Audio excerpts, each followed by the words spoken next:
नहीं छोड़ूंगा मैं। सारे जीवन भर के अपराध आपके कारण क्षमा करता रहा। आप हारते रहे और भरत को जिताते रहे। जीतते जीतते भरत की याद से जीतने की पड़ गई और अंत में उस आदत ने इतना कठोर क्रूर बदला लिया कि जिस अवध की राज सत्ता का ताज मेरे राहुल सरकार के सिर पर होना चाहिए, उस ताज के लालच में, उस राज सिंहासन के लालच में और भरत की मां कैकेयी ने 14 वर्ष का वनवास दे दिया आपको। हम मन में मारे घूम रहे हैं, अभी पेट नहीं भरा, अभी मन संतुष्ट नहीं हुआ भैया भरत का, तो सेना लेकर यहां चढ़ाई करने आ गए। समय मुकुल मोह भरत संग लई हो, भरत ही समर सिखावन गई हो, मार दूंगा मैं। राघव, आपके चरण कमलों की शबंद खाकर कहता हूं कि जो सत्संग करे सहाई, तो समर हतौर रघुवीर दोहाई। आज सैकड़ों शंकर भी अगर भारत का सहयोग करने के लिए आ जाएंगे तो आपके चरणों की शबंद खाकर कहता हूं रघुनंदन समर हटाओ, आज भारत को मैं जिंदा नहीं जाए। श्री राम ने सुना तो रो पड़े, पागल मेरे भरत को गाली देता। श्री राम हृदय रो पड़ा, ये भी कहने का साहस नहीं दिखाया प्रभु ने कि मेरी नहीं, लक्ष्मण ऐसा मत को, मेरा भरत ऐसा नहीं। और लक्ष्मण तो नाग थे, नाग की तरह फुफकार रहे थे। वो तो प्रभु श्री राम के ऊपर किसी तरह की आंच आ जाए बर्दाश्त से रहा था। मिथिला का वो पावन रंगमंच, उस पावन रंगमंच की और धरती पर थोड़ा सा अष्टांगी जनक ने बोल दिया, तदहुआश निज निज कह जाओ, आशा छोड़ दो, अब तक से घर लड़ जाओ। अरे अभारो, हमने वीरों को बुलाया था, हमने कहा था विश्व का जो दरबार, विश्व का जो राजकुमार भगवान शशांक शेखर के इस विशाल अल्प को उठाएगा, इसकी प्रत्यंता कर्ण पर खींचेगा, हम अपने प्राणों से प्यारी लाडली सीता जानकी का हाथ उस वीर बंगों के हाथ में सौंप देंगे, ये हमारा प्रण था।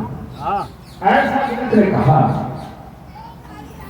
कोई बात नहीं, लेकिन उठाने की दूर धनुषिया कर नहीं सकती।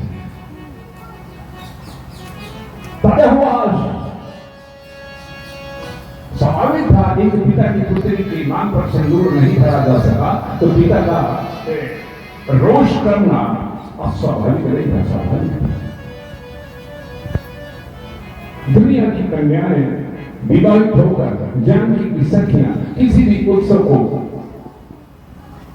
मनाने आएंगी, सामने का झूला झूल ले आएंगी, मांग पर सिंदूर चमकता होगा, माथे पर बिंदिया चमकती होगी, पैरों पर महावर लगा होगा, हाथों पर मेहंदी लगी होगी, वो सामने के झूले में सामने गीत गाएंगी और मेरी लाडली जानकी अपनी इन सोनी नजरों से उनकी मांग को देखकर अपनी सोनी मांग को निहारेंगी और मैं अभागा पिता अपनी जानकी की सोनी मांग को देखूंगा। इसलिए तदहुआश आशा छोड़ा, निज निज ग्रह जाओ, लौट जाओ, लिखा न विधि वैदेही विवाहो। ब्रह्मा ने हमारी वैदेही का विवाह नहीं। अरे हमने सिंह शावकों को बुलाया था, रे सिंहों को बुलाया था, हमने वीरों को नहीं बुलाया था मिथिला के रंगमंच पर। यहां शक्ति प्रदर्शन होना, यहां कोई भोज नहीं बन रहा था, यहां कोई भोज नहीं हो रहा, यहां शक्ति प्रदर्शन हो रहा था। लेकिन तुम सारे के सारे असफल हो गए, इसलिए तदहुआश जा अपने घर चले जाओ। और एक बार भी जनक ने एक शब्द बहुत कठोर बोल दिया, अब जाने को